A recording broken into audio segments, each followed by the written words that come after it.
So I would wake up at 5:30, travel an hour and a half, and then just train there for 8 months. I think the number one goal for a club, especially now, is just creating that community. Because you can have the nicest facility, the nicest restroom, the best bar, but if you don't have that community and that engagement and that retention of your clients, it doesn't really matter what kind of club you are. So my personal goal is to create a nice community where it's enjoyable for everybody. Hello everyone and welcome to Love Padel.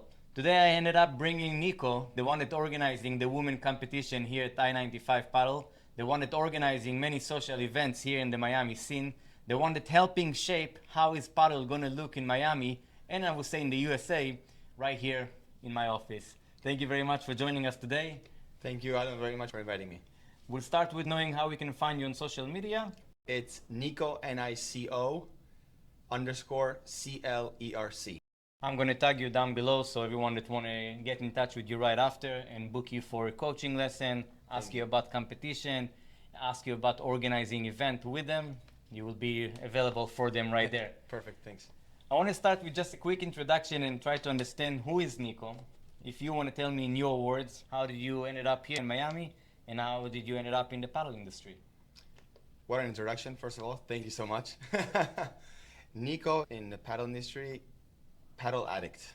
I think I live and breathe paddle ever since I got the passion for it. I would say 4.5 years ago when I was living in Connecticut, just outside the Brooklyn area. It was like about an hour and a half. And then Paddle House opened in Williamsburg, and the guys invited me to play. And then I just found myself going to the club 3 or 4 times a week at 7 in the morning. So I would wake up at 5:30, travel an hour and a half, heavy traffic, pay the $100 for the parking, and then just train there for 8 months. And then my wife, now fiance before, said, Nico, we're waking up at 5:30 in the morning, 3-4 times a week, back and forth. It's like 6 hours I don't see you. And then you have to go do your job. And she said, if you want to do paddle, let's see where paddle's taking off in the US and just move there. And I go, are you serious? You would do that for me? She was working in real estate, she was doing very well. And I started searching, and then Miami. And then I lived in Miami, I grew up in Miami, so it was just a matter of time for us to move to Miami. So from 3 weeks on, I was like, okay, let's move to Miami. And then we moved here, and then that was it. So you didn't come from the paddle before, like you didn't play paddle when you grew up, you're Argentinian yourself. Grew up just for fun, Yep. just for fun, because a very funny story that I always like to say was my father's very good friends with Ale Lazaire, where Ale Lazaire was #1 in the world for like 15 years in a row. And my father invited Ale to play paddle in one of the clubs in Argentina because he was missing his 4th partner. And Ale stepped on the court, and my father kicked him out 5 minutes after he stepped in, and telling him that he was horrible at playing paddle. No way. Kicked him out and said, I'm never going to invite you to the paddle court ever again. And then Alejandro Lazaire left, and he goes, I can't believe he just humiliated me in front of his friends and like all this. By the way, Ale Lazaire was an amazing tennis player before, so he had a great racket skills. But then after that, Ale's like, all right, I need to get my stuff together. Yeah. Absolutely. So yeah, that's But how. that didn't inspire you back then to actually pursue Tennis. your own career? You do play tennis? Yes, tennis. Okay. Yeah, I grew up playing tennis throughout my entire childhood. I went to college here in the United States, and then I continued my tennis career all over the US. And then 2015, I moved back to Argentina. I did 4 years in the corporate world. And then one day I was sitting in my office and I looked outside the window and I said, what am I doing in a suit in front of a computer and an Excel? We didn't have ChatGPT where everything was, we had to do the formulas, we had to do the V lookups, and I was like, This is not me. So I got home and I said to my wife, I said, let's go back into the tennis world. And then that's when we moved back to the US. And then 2 years later, I got the paddle bug, and it's still there, like a fresh new car. And when you picked up for the first time the racket for the paddle, it felt natural, or it felt like, oh my gosh, what is this? It's weird? Loved the net, just like I love the net today. But then obviously the coach that first taught me how to play, let's just say, he said, Nico, for the first 3 months, you're not going to touch a ball at the net. Your net game is good, you just don't have the paddle volley, the little slice and everything, but you have really good net game. So for the first 3 months, he just fed me balls in the back, and I said, I hate this sport. I don't want to do it. But I kept on coming back every single day at 7 o'clock in the morning. You got addicted. So I got addicted. Yeah. But it was like, I'm good at racket sports, but I just needed that little base, the basics of paddle. So it was good to learn a whole new racket sports again. It was fun. And how long it took since the moment you start playing and start practicing before your first competition that you decided to sign up and compete? I would want to say that the first real tournament was in Halloween, actually, that the guys in New York threw the first tournament, and I went with my boss. He was also a racket sports enthusiast, and in the semifinals, I almost broke his knuckles because there's a ball sitting right in the middle, and then I'm lefty, he was righty, and we were both very aggressive, and then he beat me to the ball, but my follow-through was already happening, and I just smacked him across the knuckles, and he like had a golf ball in his knuckle through the semifinals. Like, he's like, Nico, I believe that we can win. So he, like, I don't know how, he just lobbed and I just took over. And then the next day he said, Nico, I can't do the finals. And I go, we have to win this. It's our first tournament together. And then we ended up winning, thankfully. But then that was like, wow, this sport is amazing. So this is where you got completely hooked. After Completely. the first winning, you Absolutely. said, that's what I want to do right now in my life. Yes. I'm going to invest more time, much more money, until that's become my profession. Yeah, absolutely. And actually, one of the first things that actually got me was after the finals, we probably stayed till 2 or 3 o'clock in the morning with the guys at the club. And I was like, this is a great community. I've been in clubs all over the world in tennis. And after each match or finals, it's like, okay, done, and everybody just goes home. You know, the first one that actually mentioned it, the difference between the community life in tennis versus the community life in paddle. What do you think that the differences are so vivid? Well, I think it's the main reason for me, it's because it's so new, and you get to meet new people every single day, and you get to hear a new story every single day. So I think that's like the driver. Great network, everybody's happy. I feel like tennis has been here for such a long time, and everybody has been playing tennis for such a long time. It's just, oh, let's just go play tennis. So it's like paddle's like, hey, let's go get a new car every single day that you go step to the court. This almost sounds depressing, you know. I don't want paddle to become boring and like very much people sitting quiet in the audience. No. There's a big difference between when you're watching a tennis match and everyone must stay quiet for the entire point versus paddle, which is very close to soccer and basketball and people cheering and like screaming. It's much louder, even during the point. So I don't want that to become more like tennis. I think it's fun. The premiere just happened over here, and honestly, the atmosphere was insane. People really cheering for everybody. Even if you were a Tapia fan and you saw Chingoto do a filthy vibora, you're like just standing up and just clapping. So I think that's community is what really is going to take the sport to the next level. I agree. The social aspect in paddle, something that I'm very much drawn into, and all I want is just spend more time with people that doing and playing paddle, so we can talk about more things.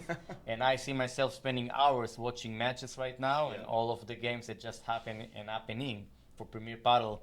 It's becoming every week. You have finals and different competition, and it's fascinating to see how much people drawn into it and how much they like this sport. Yeah, absolutely. Now, becoming professional player down here in Miami and professional coach, what do you find yourself attracted more into, competing or coaching? At this point in my life, I'm more oriented into the coaching and helping the people get better as opposed to competing. But I like competing. It drives me. What a transition someone had to do in their head in order to become a good coach here in Miami or in the US right now? Be a sponge. Just be a sponge into learning how to play paddle. If you're moving from racket sport, it's easier to adapt to paddle, or you can come fresh, never touch a racket, and start playing paddle? I think it does help a lot if you come from racket sports, especially like tennis or squash with the walls. I think tennis gives you a nice edge. Miami is very much picked up the sport and it's liking it a lot. We see more and more clubs opening up, and many of them put a lot of efforts to bring the best coaches and do the best programming facilitate an actual events that more people will get on board and stuff. And we see a lot of players coming out of Miami right now. Miami, I will say safely, it's the capital of paddle in the US right now. There is no other city that have that many players production like in Miami right now. But do you think that Miami is doing it right for meeting all of those players outside? Do you think that the Miami players are being built correctly? I think there's still a gap in terms of coaching and methodology and things like that. But I think the Miami scene is great. You know, you have this diverse culture here that just brings everybody together, which not many cities can say that they do, except maybe New York or something. But you have a lot of Europeans, South Americans. I think not too many Americans yet that I see on the courts here, especially here in Miami, but they're getting there. They're getting there. And the good thing is in Miami you have clubs that are super premium, that are premium, that are fine. So I think the next step would just try to be, you know, in public areas like tennis courts are, to really push the community into the mass. That's probably the next step. What do you see that most Miami players do wrong right now in the paddle industry? They rush too much, and first question that I get is, Nico, can you please help me get a smash por tres? And I go, first, learn the bandeja. Then maybe we do the por tres, pero we have a long way to go.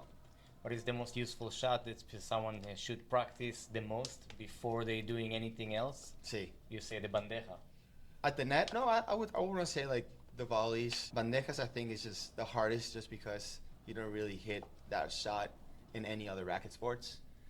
I saw the other day, I think it was Carlitos Alcaraz do a bandeja when he was playing, I forgot what tournament, maybe like the Australian Open, and he was like doing a practice shot, and it just blew up in every single paddle network. So you see Carlitos do a bandeja, paddles taking over, everything.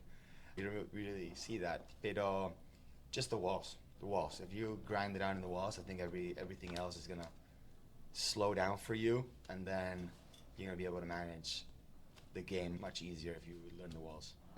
You mentioned Tapia doing a specific shot. Tapia has been practicing since he was like 5 or 6 years old, and Tapia was moved himself basically from Argentina to Spain to become a professional paddle players. Do you think that's the right thing to do if players right now from Miami want to become better in paddle? Should they move themselves to a different country for a short while to practice and become better professional players?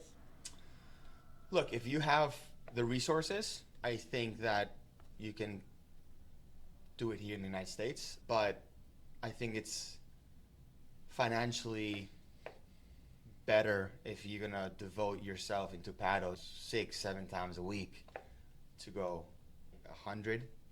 So that makes a difference. If you have the resources, I'm sure you can pretty much get away with staying here. But if not, yeah. You're also organizing the women events right now every Monday, Wednesday, and Fridays here at I-95 for women of all levels, starting from high beginners all the way for a high intermediate, right? Yes. And how is that been going for you so far? It's been going great ever since I got into the management aspect of paddle clubs. I think the number one goal for a club, especially now since we are such, like, let's call it, I like to say the diaper stage, right?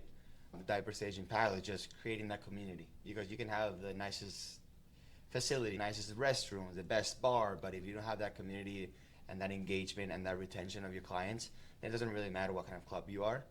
So my goal, my personal goal, is to create a nice community where it's enjoyable for everybody. You have the competitive drive, but you also have more social.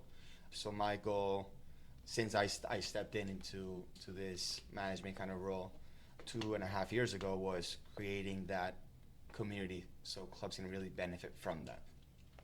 Do you see women as the driving power of paddle in the USA right now? From a conversation I had with Andy from Six Love Sport, she mentioned that women basically are the driving power right now. Everything will be around their growth. The more women join into the sport, that way the more men will join into the sport, more family, spouses will join into the sport. Do you agree with that statement? I do. I also think the juniors is a huge push. but I think statistically, there's what I want to say 70% male participation and 30% women, I want to say. When I first started managing the previous club that I was at, we were probably 90-10. We're probably 90% men and 10% women, and we wanted to make that change, and then we went from 90 to 70-30, and we saw like a just explosion of participation through the women's community. So yes, I think so. I think the next push would be the kids. But yeah, I think that it's a women's community. It's a nice drive. What is a good paddle community actually look like? If you had the ability to imagine for me right now, what's the actually good paddle community look like? How would you describe it? Oof, a nice paddle community.